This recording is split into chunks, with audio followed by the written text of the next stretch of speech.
প্ৰতিবাদ চৰকাৰী আৱাস গৃহ আবণ্টনৰ নামত ব্যাপক অনিয়ম সংঘটিত হৈছে গুণাসুতিৰ 15,000 লোকৰ বিপৰীতে প্ৰধানমন্ত্ৰী আৱাস গৃহৰ বাবে জিঅ' টেগ কৰিছে মাত্ৰ 1541টা পৰিয়ালৰ উল্লেখযোগ্য যে যিসকল আৱাস গৃহ আবণ্টন দিছে যিসকলক দিয়া হৈছে তাৰে বহু পৰিয়ালে পূৰ্বেই চৰকাৰী আৱাস গৃহ লাভ কৰিছিল বঞ্চিত ৰাইজে বৰ্তমান হস্তক্ষেপ কামনা কৰিছে উদ্ধতন কৰ্তৃপক্ষৰ বহু সংখ্যক লোক বৰ্তমান বঞ্চিত হৈছে চৰকাৰী আৱাস গৃহৰ পৰা যাক লৈ এতিয়া ব্যাপক অনিয়ম সংঘটিত হোৱা পৰিলক্ষিত হৈছে গুণাসুতিত আৰু এতিয়া এইসকল বঞ্চিত উপভোক্তাই প্ৰতিবাদী কাৰ্যসূচী ৰূপায়ণ কৰিছে তেওঁলোকে উদ্ধতন কৰ্তৃপক্ষৰ হস্তক্ষেপ কামনা কৰি প্ৰতিবাদ সাব্যস্ত কৰিছে গুণাসুতিত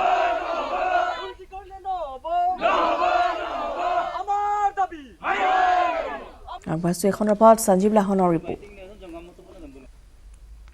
ঐতিহাসিক গুণাসুতিৰ সাধাৰণ ৰাইজে এটি প্ৰধানমন্ত্ৰীৰ আৱাস গৃহৰ বাবে এতিয়া ৰাজপথলৈ আহিব লগা হৈছে মই বৰ্তমান উপস্থিত আছো গুণাসুতিৰ শিমলুগুৰিত আৰু শিমলুগুৰিত দেখা পোৱা গৈছে এনেদৰে বহু সংখ্যক লোক প্ৰধানমন্ত্ৰী আৱাস গৃহৰ কাৰণে তেওঁলোক ৰাজপথলৈ ওলাই আহিব লগা হৈছে এইখিনি সাধাৰণ মানুহ মই দৰ্শকসকলক পুনৰ কৈছোঁ আৰু সকলোৱে জ্ঞাতাৰ্থে কওঁ যে প্ৰধানমন্ত্ৰীৰ আশ্বাস আছিল অসমৰ ভিতৰত যিবোৰ কেঁচা ঘৰ আছে সকলোখিনি এটা সময়ত পকা হ'ব কোনো ধৰণৰ কেঁচা ঘৰ নাথাকে অৰ্থাৎ গুণাসুতিৰ 15,000 যি লোক আছে তাৰে প্ৰায় 10ৰ পৰা 11,000 লোকেই দৰিদ্ৰ সীমাৰেখাৰ তলত বসবাস কৰে কিন্তু এইসকল লোকক আজি বঞ্চিত কৰি যিখন তালিকা প্ৰস্তুত কৰিছে প্ৰধানমন্ত্ৰী আৱাস গৃহ প্ৰদানৰ কাৰণে ইতিমধ্যে জিঅ' টেগ সম্পূৰ্ণ কৰিছে সেই তালিকাখনত ব্যাপক খেলিমেলি আছে এইসকল ৰাইজ সাধাৰণ ৰাইজ তেওঁলোকে গৈ নগৰ চহৰৰ বা ডাঙৰ আমোলা বিষয়াৰ আগত প্ৰতিবাদ কৰিব নোৱাৰে তেওঁলোকে বঞ্চিত হৈ ক্ষোভত এনেদৰে নিজৰ গাঁৱৰ ৰাজপথলৈ ওলাই আহি প্ৰতিবাদ সাব্যস্ত কৰিছে আৰু তেওঁলোকে দাবী এটাই জনাব বিচাৰে যে তেওঁলোকক যেনেধৰণে বঞ্চিত কৰিলে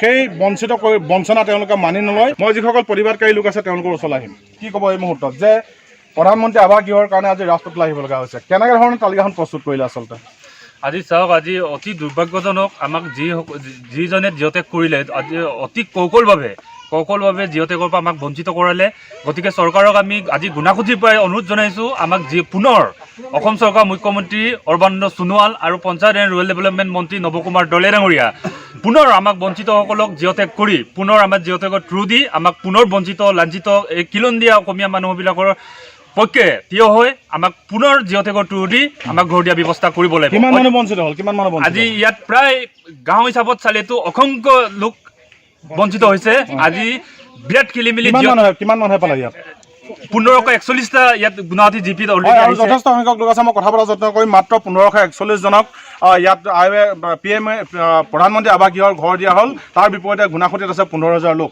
আপুনি ঘৰ পালেনে নাই পোৱা মই ব্ৰিটিছৰ দিনতে জন্ম হোৱা মই 40 চনত এতিয়ালৈকে ঘৰ পোৱা নাই এতিয়ালৈকে পোৱা নাই একো এটা পোৱা নাই চৰকাৰৰ সাহায্য আনহালে কাৰ্ডৰ চাউলো পোৱা নাই কাৰ্ডো নাই বিপদ কাৰ্ডো নাই কিয় দিয়া নাই আপোনাক কেনেকৈ ক'ম এতিয়া মই নেদেখে নেকি আপোনালোকৰ পঞ্চায়ত যিসকল প্ৰতিনিধি আছে তেওঁলোক আহে নে নাহে দেখিছে নে নাই আপোনাক গম পায় নে লগ পোৱা নাই আপুনি গম পাইছে নে নাই মই একোৱে পোৱা নাই আজি সাহায্য নামত কিবা এটা পাম বুলি ভাবি আছোঁ একোৱে পোৱা নাই মোৰ ইমানেই দুখ লাগি আছে ন মোৰ আই বোপাই মোক চাওঁতা নাই ককাই ভাই চাওঁতা নাই কোনো চালে চৰকাৰী মোক চাওঁতা নাই আপোনালোকে জানিছে মোৰ ইমানেই বিপদ মোৰ মানুহজনো চাই দি যদি মই দেখুৱাই দিম হয় এগৰাকী মহিলা হয় আমি কথা পতা যত্ন কৰি আমি আশা কৰিম যে এইসকল মহিলাৰ তিনিবাৰ ঘৰ ভাঙিছোঁ মোৰ গাঁওখনে মোৰ ঘৰ লৈ গৈছে মোৰ ইমানেই দুখ মানে তিনিবাৰ ঘৰ লৈ গৈছে মই দুখতে আছোঁ মোৰ তেওঁ অৱস্থা মোৰ পানী খাবলৈ টিউবেল এটা নাই লেট্ৰিন কৰিবলৈও মোৰ লেট্ৰিন এটা নাই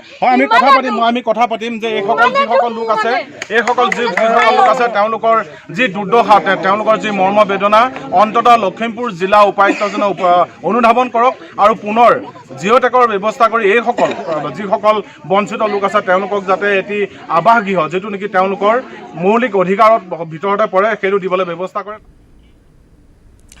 JMCHৰ অধ্যক্ষ অতুল বৰক দায়িত্বৰ পৰা অপসাৰণ GMCHৰ অধ্যাপক ৰত্নকান্ত তালুকদাৰক JMCHৰ অধ্যক্ষ হিচাপে নিযুক্তি অধ্যক্ষৰ অপসাৰণক লৈ এতিয়া JMCHৰ তীব্ৰ প্ৰতিক্ৰিয়া সৃষ্টি হৈছে চাকৰিৰ পৰা পদত্যাগ কৰিছে JMCHৰ দুগৰাকীকৈ জ্যেষ্ঠ চিকিৎসকে JMCHৰ সহকাৰী অধ্যাপক শংকৰজ্যোতি পৰাশৰ আৰু প্ৰিয়ংকা চাংমাই ইতিমধ্যে পদত্যাগ পত্ৰ প্ৰদান কৰিছে JMCHৰ কৰ্তৃপক্ষক আনহাতে বদলিৰ প্ৰস্তুতি চলিছে কোভিডৰ দায়িত্ব থকা যোৰহাটৰ অতিৰিক্ত উপায়ুক্ত বিপুল দাসৰ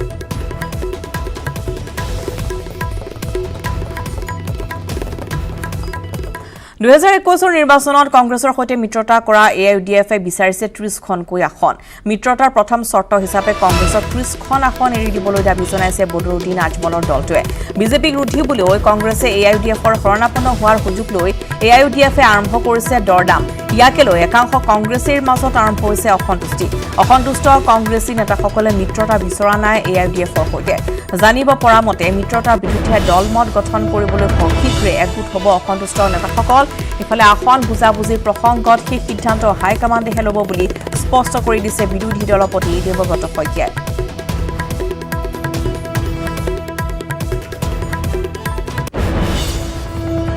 আৰু আনহাতে কংগ্ৰেছ AIUDFৰ মিত্ৰতাৰ সন্দৰ্ভত ৱাজিদ আলী চৌধুৰীৰ প্ৰতিক্ৰিয়া বিজেপিয়ে মিত্ৰতা কৰিলে লীলা আৰু কংগ্ৰেছে কৰিলে কিলা কেৱল AIUDFৰ সৈতে মিত্ৰতা কৰি বিজেপিক উৎখাত কৰা অসম্ভৱ সকলো সৰু বৰ দলক লাগিব বিজেপিয়ে ভয় খাইছে সেইবাবে অৰুচি সম্পন্ন বক্তব্য ৰাখিছে কংগ্ৰেছৰ বিধায়ক থকা সমষ্টিত কংগ্ৰেছে প্ৰাৰ্থিত্ব পাব AIUDFৰ বিধায়ক থকা সমষ্টিত তেওঁলোকক প্ৰাৰ্থিত্ব দিয়া হ'ব মিত্ৰতাৰ নীতি অনুসৰি আসন ভাগ বতৰা কৰা হ'ব বিদ্ৰোহী প্ৰাক্তন বিধায়ক আৰু সাংসদৰ বৈঠক সন্দৰ্ভতো প্ৰতিক্ৰিয়া প্ৰকাশ কৰিছে ৱাজিদ আলী চৌধুৰীয়ে টিকট নাপাম বুলি ভয় খাই বৈঠক পাতিছে মিত্ৰতা নহলেও তেওঁলোকে টিকট পোৱাৰ কোনো নিশ্চয়তা নাই এলায়েন্স সম্পর্কে আমার কোর কমিটির সিদ্ধান্ত নেওয়া হয়েছে আর সিদ্ধান্ত আননিমাসলি হয়েছে এলায়েন্স সম্পর্কে কোনো আপত্তি করা নাই এটা কথা প্রত্যেকেই কৈছে যে আমি অকল ইউডিএফৰ লগতে নহয় এন্টি বিজেপি কা বিৰোধী যিসকল ৰাজনৈতিক দল আছে প্ৰত্যেকৰ লগত আমি আলোচনা কৰিব দিছোঁ সকলোকে লৈ এটা মহা জোটবন্ধন কৰি পেলাই আমি বিজেপিৰ বিৰুদ্ধে আমি লৰাই কৰিম এটি হৈছে আমাৰ সিদ্ধান্ত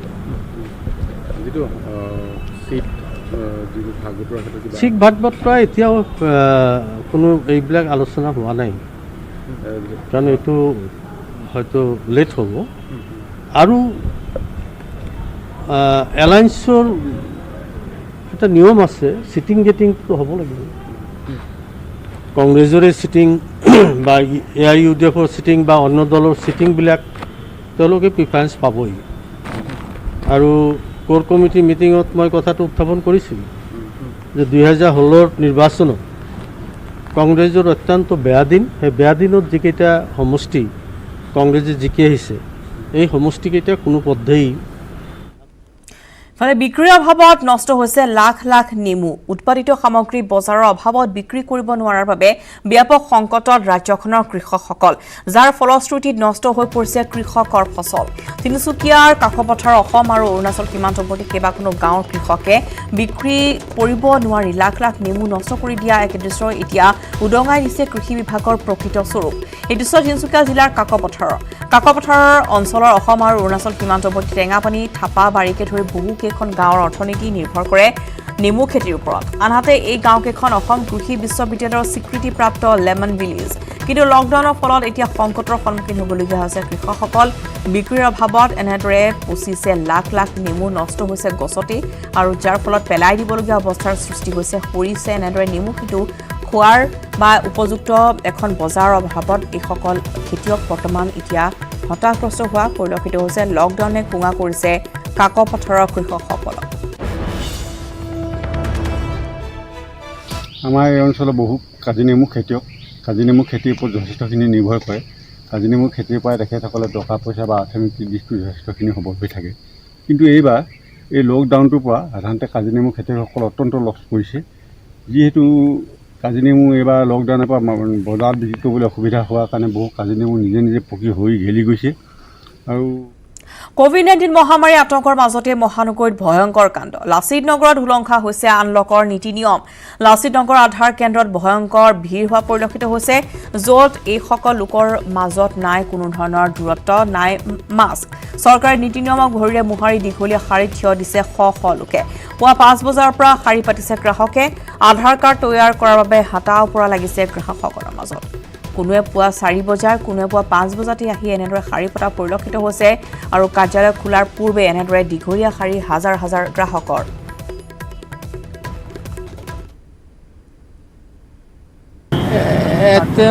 আমি গুৰুচৰৰ পৰা 5 জন আহিছোঁ আৰু বহুত মানুহ আহিছে কিহৰ কাৰণে আহিছে ইয়াতে এই আধাৰ কাৰ্ড বনাবৰ কাৰণে তাত নহয় নেকি তাত এতিয়া বৰ্তমান নহয় কিহত আহিছে গাড়ীত আহিছোঁ কিমান সময়ত আহিছে ৰাতিপুৱা ৰাতিপুৱা 5টাত আহিছোঁ 100জন মান আহিছোঁ আমি কিহত আহিছে গাড়ী ভাড়া কৰি আহিছোঁ কিয় তাত আধাৰ কাৰ্ড বনাব নোৱাৰি নেকি এতিয়া বনোৱা নাই ইয়াত পঠাইছে মানুহখিনি চব অহাৰ কাৰণে আমিও আহিছোঁ এতিয়া চৰকাৰে ঘৰ দিছে চৰকাৰী আঁচনি দিছে যিকোনো আধাৰ কাৰ্ডৰ এটা কিবা বনাব লাগে জৰুৰীয়ে হয় এইকাৰণে আধাৰ কাৰ্ডখন নহ'লে একো কামেই আগুৱাই নহ'লে এনেকুৱা হৈছে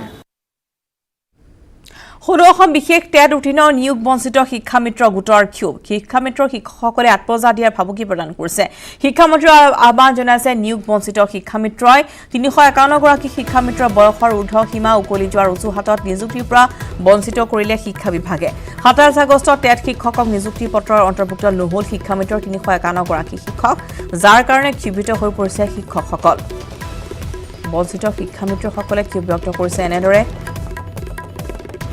27 আগষ্টত টেট শিক্ষকক নিযুক্তি পত্ৰৰ অন্তৰ্ভুক্ত হোৱা নাই 351 গৰাকী শিক্ষকৰ আগবঢ়াইছো এই সন্দৰ্ভত নৱজ্যোতি মহন্তৰ এক প্ৰতিবেদন 27 আগষ্টত টেট শিক্ষকক নিযুক্তি পত্ৰ দিয়াৰ ঘোষণা কৰাৰ লগে লগে এতিয়া বিশেষভাৱে অসন্তুষ্ট হৈ পৰিছে সদৌ অসম বিশেষ টেট উত্তীৰ্ণ বঞ্চিত শিক্ষামিত্ৰ গোটে কাৰণ তেওঁলোকৰ যিসকল শিক্ষক শিক্ষয়িত্ৰী সেই শিক্ষক শিক্ষয়িত্ৰীসকলক কিন্তু যি নিযুক্তি পত্ৰ এই নিযুক্তি পত্ৰ দিয়াৰ ক্ষেত্ৰত কোনো ধৰণৰ ঘোষণা নকৰিলে শিক্ষা বিভাগে আমাৰ লগত উপস্থিত আছে সভাপতি ডাঙৰীয়া এই গোটৰ সভাপতি ডাঙৰীয়া উপস্থিত আছে আমি তেওঁলোকৰ কথা যত্ন কৰিম কি কাৰণত তেওঁলোকক বঞ্চিত কৰা হ'ল টেট উত্তীৰ্ণ হোৱাৰ পিছতো এইসকল শিক্ষকক বঞ্চিত কৰাক লৈ এইসকল শিক্ষক এতিয়া ক্ষোভিত হৈ পৰিছে আমি তেওঁলোকৰ কথা যত্ন কৰিম পোনপটীয়াভাৱে যেহেতু আপোনালোকে ঘোষণা কৰি উল্লেখ কৰিছে যে আপোনালোকক টেট উত্তীৰ্ণ হ'ল তাৰপিছত আপোনালোকক শিক্ষা বিভাগৰ ফালৰ পৰা কোনো ধৰণৰ নিযুক্তি পত্ৰ এতিয়ালৈকে দিয়া হোৱা নাই ইতিমধ্যে শিক্ষামন্ত্ৰীগৰাকীয়ে ঘোষণা কৰিছে যে 27 আগষ্টত নিযুক্তি প্ৰদান কৰা হ'ব টেট শিক্ষকসকলক কি কি কি ক'ব আপোনালোকে কি দাবী জনাব এতিয়া তো আমি আশাবাদী আমি আশা কৰিছিলোঁ যে 27 তাৰিখে যিহেতু টেট শিক্ষক সম্পৰ্কে ছাৰে ঘোষণা কৰিলে তো আমিও টেট শিক্ষক আমিও 2014 চনত পৰীক্ষাত বহিছিলোঁ 2017 চনত ফলাফল ঘোষণা 3 বছৰ পিছত ঘোষণা কৰিছিলে তা আমিও ভাবিছিলোঁ ছাৰে শিক্ষামন্ত্ৰী মহোদয় আমাকো তাতে অন্তৰ্ভুক্ত কৰি হয়তো 27 তাৰিখে আমাৰ হেৰি কৰিব তা আমি আশা কৰিছিলোঁ যেতিয়া আমাৰ কোনো কথা তাত অন্তৰ্ভুক্ত নকৰিলে লগে লগে আমাৰ গোটৰ সম্পাদক পিণ্টু মোহন ৰাভা গোৱালপাৰা এওঁ হাৰ্ট এটেক হৈ বৰ্তমান লখৰা ক্ৰিটিকেল কেয়াৰ হস্পিটেলত মৃত্যুৰ লগত যুঁজি আছে তো আমি ছাৰক আপোনালোকৰ চেনেলৰ জৰিয়তে আমি ছাৰক অনুৰোধ কৰিছোঁ যিহেতু আমি ছাৰক লগ কৰিব পৰা নাই তো নিউজৰ জৰিয়তে অনুৰোধ কৰিছোঁ যাতে আমাক অতি শীঘ্ৰে ছাৰে আমাৰ এই অলপ মানুহ আমি 350 শিক্ষামিত্ৰ উত্তীৰ্ণ হৈ আছোঁ অলপখিনি মানুহক যাতে এই পৰিয়ালসকলক লৈ যাতে চলাৰ ব্যৱস্থা কৰি অসুবিধা আমাৰ মাজৰে আমি 1996 চনৰ পৰা 2012 চনলৈকে আমি পাঠদান দি আহিছোঁ সেৱা আগবঢ়াই আহিছোঁ আৰু এইটো চৰকাৰৰ দিহা পৰামৰ্শ মতে আমি এইবোৰ কৰি আহিছোঁ শিক্ষামন্ত্ৰীগৰাকীয়ে এটা কথা কৈছিল আপোনালোকৰ আলোচনা হওঁতে এটা কথা কৈছিলে যে বয়সৰ সমান যি নিৰ্ধাৰণ এই নিৰ্ধাৰণ নাথাকিব বয়সৰ যি সময়সীমা থাকিব এই সময় নাথাকিব হয় সেইটো ছাৰে যেতিয়া আমাক মাতি নি এটা মাইনাছ কৰিছিলে তেতিয়া আমি প্ৰশ্ন কৰিছিলোঁ ছাৰ আমাক টেটত বহাৰ কাৰণে কৈ আছে আমাৰতো ছাৰ প্ৰথমতে বয়সৰ কথা আহিব তাৰপিছত পাৰ্চনৰ কথা আহিব যোগ্যতাৰ কথা আহিব তেতিয়া ছাৰে আমাক কৈছিলে যে বয়সটো আমি কনচিডাৰ কৰিম শিক্ষামিত্ৰৰ কাৰণে বয়সৰ কোনো সীমা নাই 3টা পৰীক্ষা পাতি 12, 13, 14 3টা বিহেটেড পাতি আপোনালোকক এংগেজ কৰা হ'ব ছাৰক আপোনালোকৰ জৰিয়তে অনুৰোধ কৰিছোঁ দাবী আমাৰ ন্যায্য দাবী আমি মাটি ভেটি দি স্কুল কৰিছোঁ আমাৰ স্কুলত আমাক যাতে নিযুক্তি দি আমাৰ পৰিয়াল লৈ চলাত ভৱিষ্যত মহৎ উপকাৰ কৰে অন্যথা আমাৰ আৰু বিকল্প ৰাস্তা নাই আত্মজা দিয়াৰ বাহিৰে আৰু আমাৰ বিকল্প কোনো ৰাস্তা নাই কাৰণ আমি আমাৰ ল'ৰা ছোৱালীক স্কুলত পঠাব পৰা নাই আমি খা খৰচ দিব পৰা নাই, আমি লঘোণত থাকিব লগা হৈছে। বাতৰি মাছলৈ 1.5 মাহে ৰঙিয়াৰ বগৰীবাৰী মথাউৰি মেৰামতিৰ কাম সম্পূৰ্ণ কৰিব নোৱাৰিলে জলসম্পদ বিভাগে। বানৰ মাজতে আবদ্ধ গঞা ৰাইজ। টুলুঙা নদ বিপদসংকুল যাতায়াত ৰাইজৰ। লেহেমীয়া গতিত চলিছে মথাউৰি নিৰ্মাণৰ কাম। জিঅ' বেগৰ পৰিৱৰ্তে চিমেণ্টৰ বেগ ব্যৱহাৰ কৰিছে মথাউৰি মেৰামতিত। বিগত 2 দিন ধৰি মথাউৰি নিৰ্মাণ কৰা লোকসকলক মাননি নিদিয়াত এতিয়া বন্ধ হৈ পৰিছে মথাউৰিৰ মেৰামতি। মথাউৰিটোৰ ভগ্ন অংশৰে এতিয়াও পানী বৈ থকাৰ ফলত ৰঙিয়াৰ বিভিন্ন অঞ্চলত এতিয়াও বানৰ কবলত পৰিছে। জলসম্পদ বিভাগৰ তৰফৰ পৰা ঠিকাদাৰৰ কামৰ আবণ্টন দিয়া হৈছে যদিও কামৰ গতি যথেষ্ট লেহেমীয়া হৈ পৰা পৰিলক্ষিত হৈছে।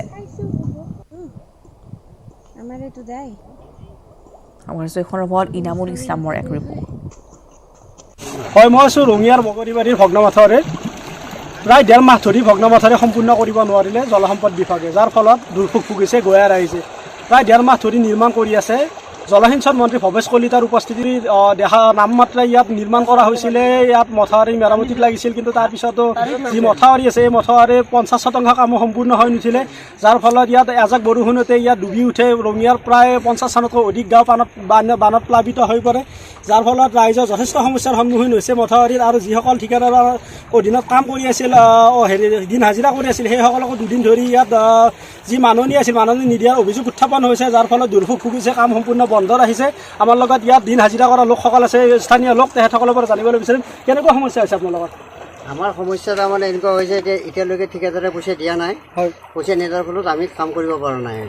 এতিয়া এনেকুৱা সমস্যা হৈছে। কিমান শতাংশ কাম হৈছে ইয়াত? এতিয়ালৈকে 50% হৈছে আৰু 50% বাকী আছে। যদি বৰষুণ দিয়ে কেনেকুৱা পানী হয়?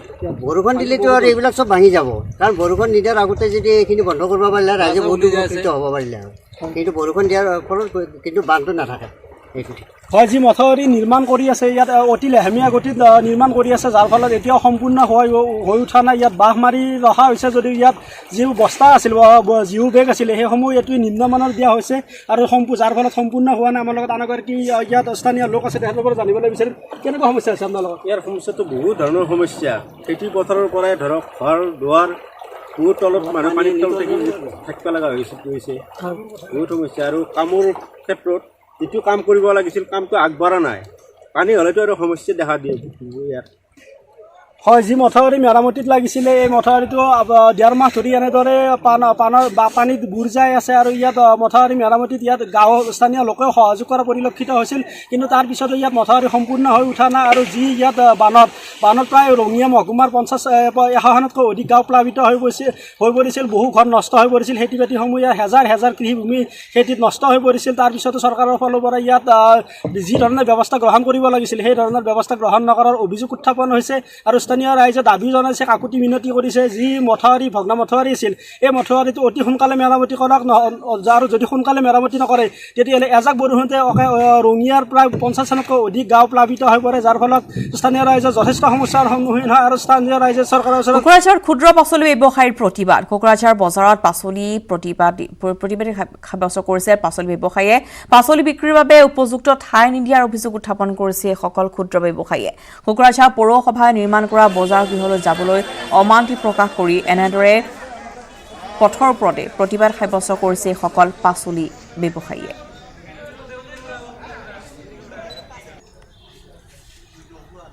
আগবাঢ়িছোঁ এখন লগত কোকৰাঝাৰৰ পৰা শান্তিগিৰি নাৰ্জাৰীৰ এক ৰিপৰ্ট। প্ৰতিবাদত নামি পৰিছে কোকৰাঝাৰ মেইন বজাৰত ক্ষুদ্ৰ ব্যৱসায়ীসকল। কিয়নো যদিও চৰকাৰ ফালৰ পৰা কোকৰাঝাৰ মেইন বজাৰত বজাৰ কৰিবৰ কাৰণে ব্যৱসায়ীসকলৰ কাৰণে বিল্ডিং বনাইছিলে, কিন্তু বিল্ডিঙৰ যিটো ব্যৱহাৰিক অনুযায়ী কিন্তু ইয়াৰে কোনো ধৰণৰ ব্যৱসায়ীসকলৰ কোনো অনুযায়ী হোৱা নাই বুলি ইতিমধ্যে প্ৰতিবাদ সাব্যস্ত কৰিছে কোকৰাঝাৰ মেইন বজাৰত থকা ক্ষুদ্ৰ চব্জি বেপাৰীসকল। কিয়নো এই বিল্ডিঙত যদি বা 2টা ষ্টৰীত বিল্ডিং বনোৱা হৈছিলে ব্যৱসায়ীসকলৰ কাৰণে, বেপাৰীসকলৰ কাৰণে, কিন্তু বৰ্তমান সময়ত যোৱা 10 বছৰ ধৰি এনেদৰে বিল্ডিং বনোৱাৰ পিছত এনেদৰে পৰি আছে।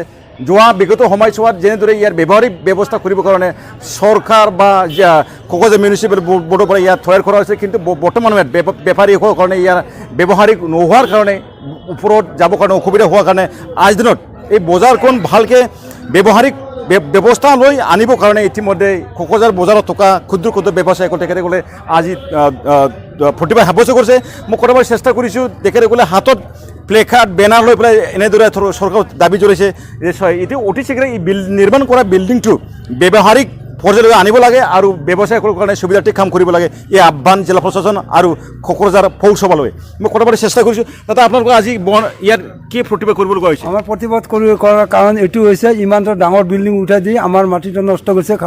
আমাৰ তলত ওপৰত উঠাৰ কাৰণে বিৰাট কষ্ট হয়।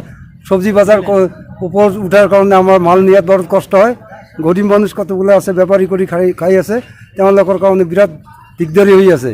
আৰু এনে বেমাৰী মানুহ মানে কতবিলাক আছে, ওপৰত উঠিব নোৱাৰে, নামিব নোৱাৰে। তাৰ কাৰণে আপোনালোকৰ বজাৰ বন্ধ।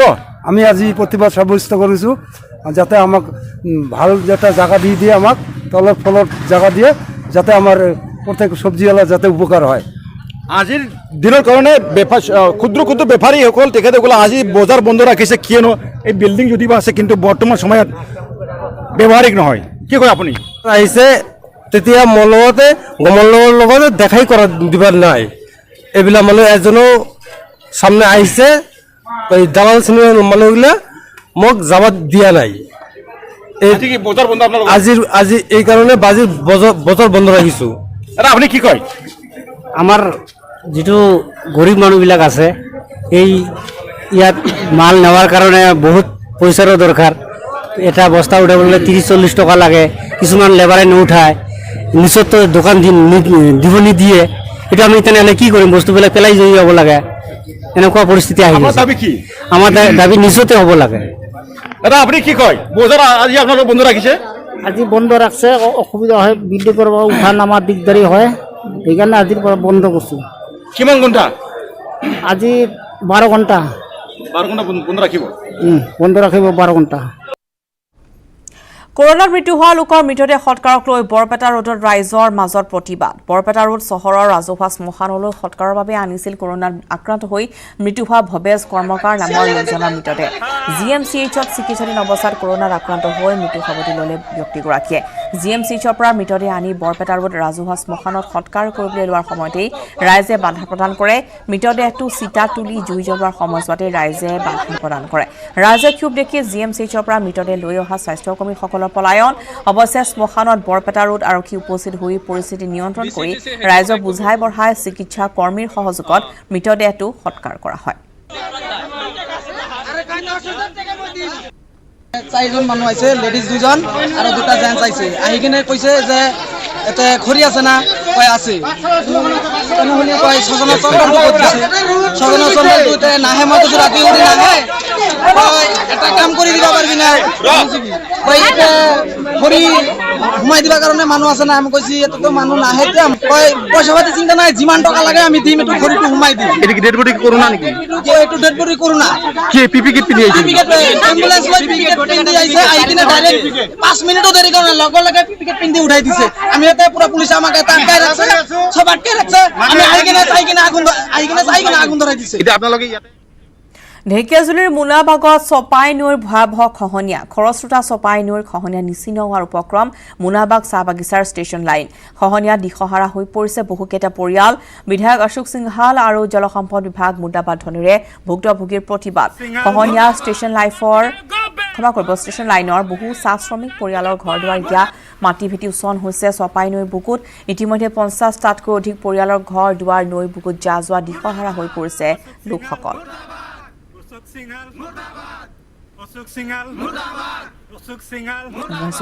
হৰেণ ভূমিজৰ এক প্ৰতিবেদন।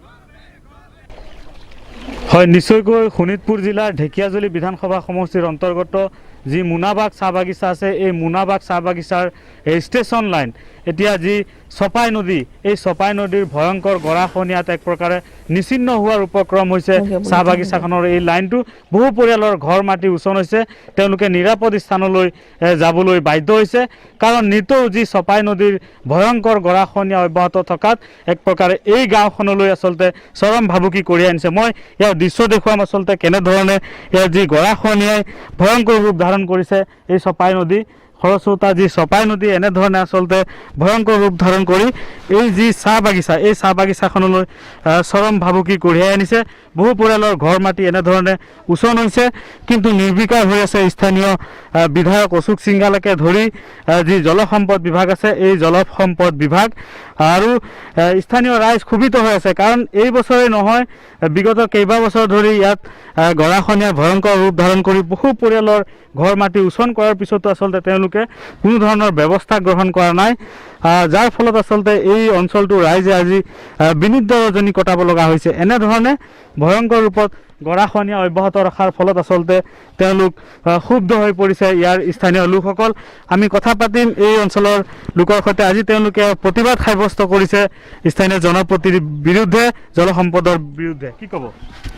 হয়, যি এই চপোৱাই নদীৰ যি সোঁতে যি মানে গৰাখহনীয়া আমাৰ এইটো অঞ্চলত কঢ়িয়াই আনিছে, আমি বিগত কেইবাবছৰ ধৰি স্থানীয় বিধায়কক আমি জনাইছিলোঁ বা তেখেতে কৈছিলে যে যি পঞ্চায়ত নিৰ্বাচনৰ পূৰ্বে আমাৰ স্থানীয় প্ৰতিনিধি যিসকল হ'ব তেখেতসকলে এই গৰাখহনীয়া প্ৰতিৰোধৰ ক্ষেত্ৰত তেখেতসকলে কামখিনি কৰিব।